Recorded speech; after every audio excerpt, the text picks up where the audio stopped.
February 22, 1943. Footsteps echoed through the cold corridors of Stadelheim prison in Munich, Germany. Guards escorted 3 young students toward the execution chamber. One of them was only 21 years old. She had been sentenced to death for defying the Nazi dictatorship that had plunged the world into a devastating war. Even Johann Reichardt, the executioner assigned to carry out her sentence, would later say about her, "She was one of the bravest people I have ever seen."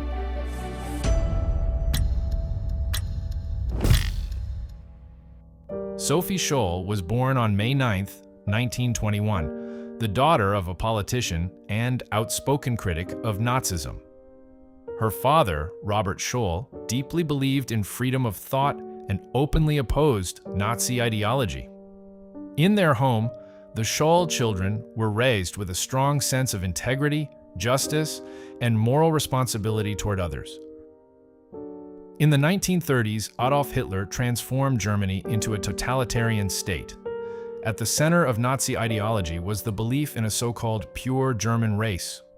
The regime attempted to reshape society around this idea, ruthlessly suppressing dissent and opposition. Nazi propaganda particularly targeted young people, indoctrinating them from a young age.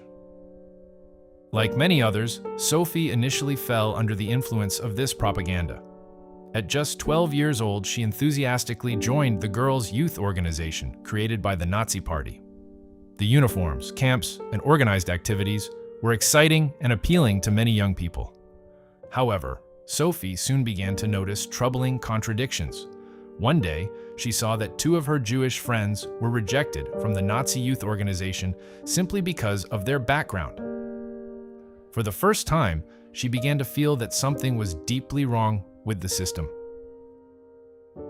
At the same time, Sophie's older brother Hans was highly active in the Nazi youth movement and was seen as a potential future leader. But that loyalty did not last long. The Nazi regime was becoming increasingly oppressive, dissenting voices were silenced, and countless books and works of art were banned.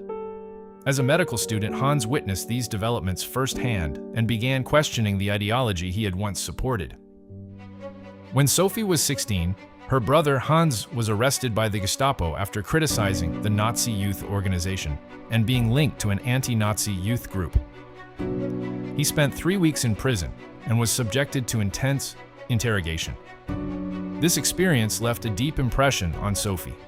From that moment on, she resolved to no longer remain silent in the face of the Nazi regime.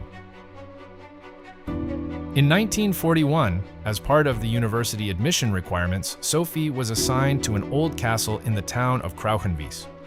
Life there was cold and bleak.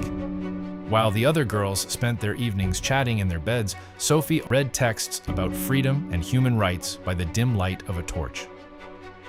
By 1942, German army, fighting on multiple fronts, was beginning to weaken. Hundreds of thousands of soldiers had already died in the brutal Battle of Stalingrad. It was in this atmosphere of war and uncertainty that a young student in Munich prepared to take a different path. Sophie enrolled at a university in Munich to study philosophy and biology. There, she and her brother Hans met other students who shared their growing doubts about the Nazi regime. Over time, this small group began to meet regularly. Their discussions gradually evolved into a shared decision to resist. Eventually, they formed a resistance movement known as the White Rose. The name symbolized innocence and moral courage in the face of tyranny. The group did not plan an armed rebellion. Instead, their goal was to reveal the truth about the Nazi regime and encourage independent thinking among Germans. They began producing leaflets in June 1942. These pamphlets included quotations from the Bible, philosophers, and other sources. They argued that Nazism was a catastrophe for humanity and called on the German people to refuse silent complicity. Sophie quickly became one of the group's most active participants. Because she was a woman, it was believed that she might attract less suspicion from the Gestapo and the SS.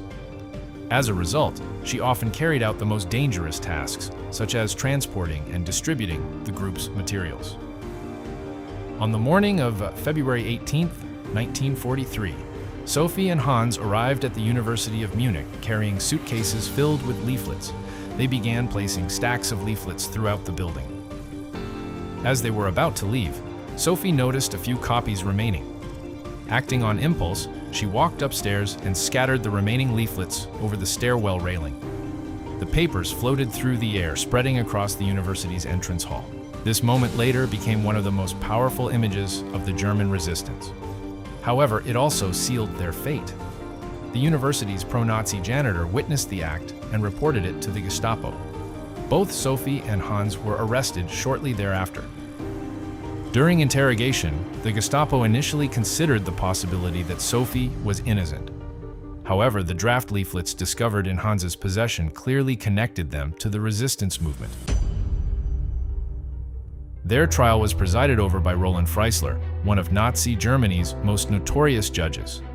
Throughout the proceedings, he shouted at the defendants, insulted them, and repeatedly interrupted their attempts to defend themselves. These trials were never intended to deliver justice. They existed only to issue swift punishments. However, Sophie refused to retreat. Despite Freisler's furious outbursts, she remained calm and spoke clearly in court. She told the court, "After all, someone had to make a start. What we have written and said is believed by many others. They don't dare express themselves as we did." For a brief moment, the courtroom fell silent, but the verdict had already been decided. That same day, Sophie Scholl, her brother Hans Scholl, and their friend Christoph Probst were sentenced to death for high treason. After the trial, Sophie was allowed a brief meeting with her family. Her mother told her, "Despite everything, I am proud of you." At around 5 o'clock in the afternoon, the guards opened the prison cell door. The 3 members of the White Rose who had been sentenced that day were escorted to the execution chamber. On February 22, 1943, the guillotine blade fell at Stadelheim prison. Sophie was buried in Perlicher Cemetery in Munich. In the months that followed, other members of the White Rose were captured. Alexander Schmorell and Professor Kurt Huber were executed on July 13, 1943. Willy Graf endured months of brutal interrogation but refused to betray any of his friends. Despite threats and torture, he remained silent and was executed on October 12, 1943. However, the story of the White Rose did not end with their deaths. The group's leaflets were smuggled out of Germany and reproduced in millions of copies by Allied forces. Known as the Manifesto of the Students of Munich, they were dropped from Royal Air Force aircraft across Germany during the war. Over time, the White Rose became one of the most powerful symbols of resistance in Nazi Germany. Their courage proved that even in a society ruled by fear, the voice of conscience cannot be completely silenced. Sometimes, the courage of a single person is enough to leave a lasting mark on history.